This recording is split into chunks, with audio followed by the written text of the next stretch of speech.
I've chosen to accept the job elsewhere next year. I'm going to finish what we started. We're going to dominate. I'm going to be here to that end and that conclusion. And then when that conclusion, we will move on.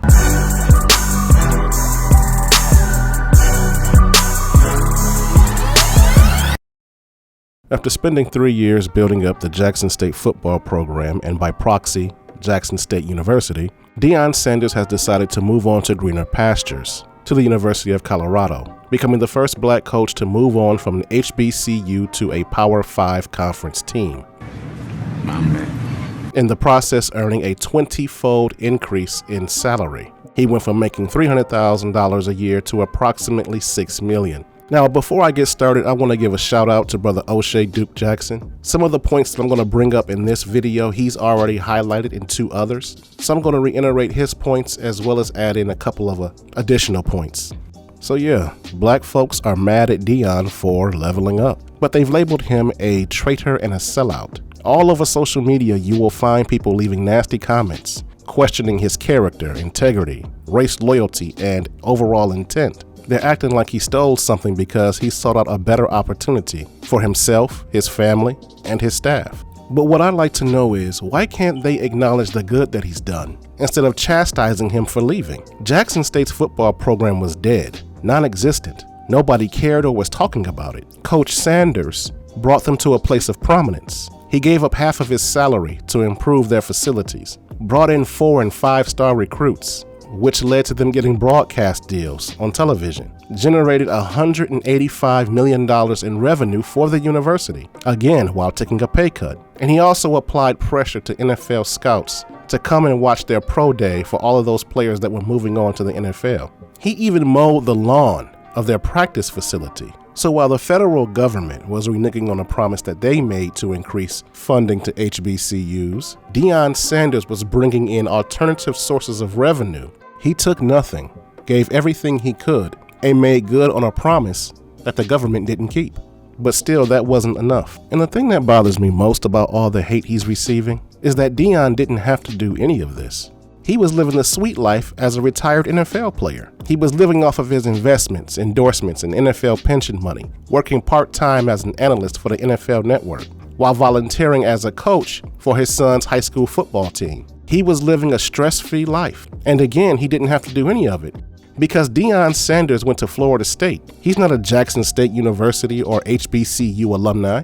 He has no moral obligation to them. So how, in the midst of all of his sacrifice, did the good people of Jackson, Mississippi and Jackson State University repay him? Well, they broke into his office. They broke into his son's car. He got minimal financial support from the alumni. Remember, he had to give up half his salary to improve the facilities, which is unheard of in college sports. You'd never hear a major university asking their coach for help, but I'll come back to that in a minute. And they didn't show up to the games. But the thing that bothers me the most is that Colorado signed Deion Sanders to a 5-year, $30 million deal. And they didn't even have the money to do it. But they did it anyway because they're confident they'll get the money to pay him. Because unlike HBCUs, the alumni at these major universities, they give back. Anytime the school is in need, all the president of the university has to do is give a speech, and they'll pay the money. The exact same thing happened at Michigan State. When their head coach, Mel Tucker, was up for a contract extension, the university didn't have the money. It was 2 boosters that went out, raised the funds, and they gave him $95 million to retain him at Michigan State. God damn! Now, how come Jackson State couldn't do that? How come the alumni couldn't raise the money? Because what you see going on at Colorado and Michigan State, where they don't have the money to pay their coaches but find a way to pay them anyhow, that is quite common at major universities. And it's not like Deion was asking for $95 million like Mel Tucker. He's asking for $30. He's asking for a third of the price. And still, they didn't bother. But unfortunately, that's a common theme when you're dealing in our community. People always want you to make sacrifices, to stay down with the struggle. It's all about what you have to do for them to prove your blackness. The thing that alarms me the most is just because I'm leaving Jackson, they think that I'm leaving African American. I don't know if you noticed or not, but I'm black.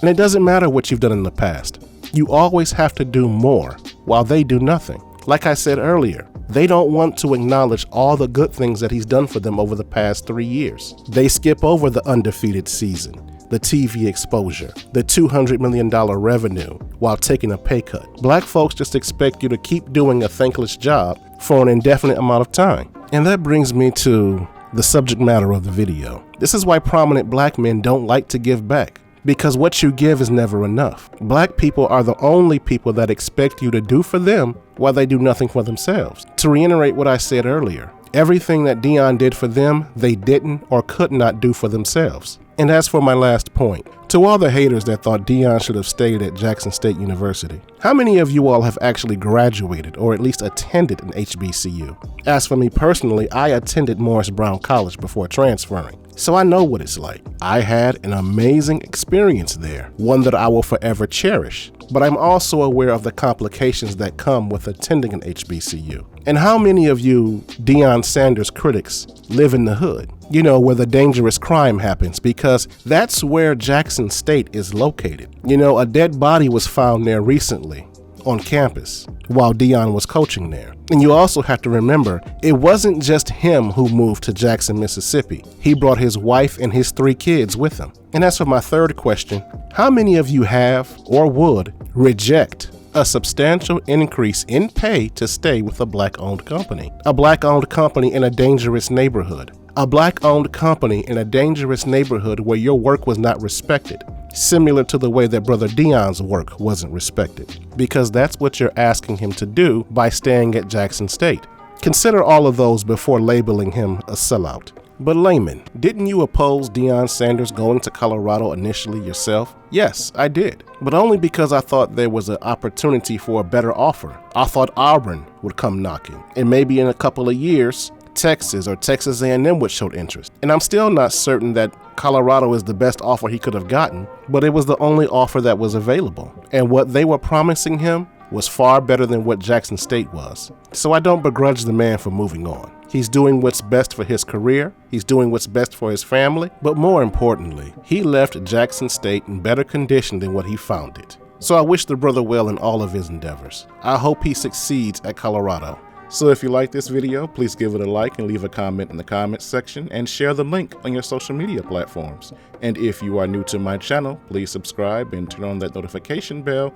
That way you'll get alerts every time I upload new content. This is the Layman's Journal. Thanks for stopping by. I'm out.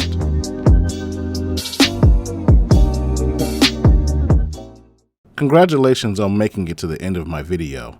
Please feel free to check out my channel. I may have some other content there you may enjoy. Here's one of my favorites. I'm trying to compare what Ben Watson did to that, and I completely disagree with that. Because Ben Watson is not some ignorant thug incapable of understanding a joke. And comparing what might have happened between Ben Watson and Peter Burns with what did happen between Will Smith and Chris Rock is complete nonsense. First of all, Ben Watson maintained his composure as a man. He didn't give in to his emotions like Will Smith, because Watson, being the stand-up man that he is, remembered the fact that he shares the reflective image of all black men in this country. So for our sake, he didn't act a fool on camera. Kudos to Ben for showing self-control. But as a man, he remembers that he has a job to maintain. Ben is a father of 7, okay? And he wasn't going to allow this idiot to prevent him from providing for his family. So whatever happened, it was wisely handled off camera. And as for Mrs. Watson, his wife, she hasn't been the constant embarrassment that Jada Pinkett Smith has been. She hasn't cheated on her husband. She hasn't gone around telling people that she didn't want to marry him. She hasn't complained about the fact that he can't make her climax sexually. She doesn't go around heaping praise on an ex-boyfriend, nor conditioned her kids to revere her ex-boyfriend. All of these are things that Jada Pinkett Smith has done to Will Smith publicly. But Kirsten, Mrs. Watson, has done none of those things. To the contrary, she's been a quiet woman. I've never even heard her speak. And like her husband, she is a devout Christian. And when I say a devout Christian, I don't mean just some random church person.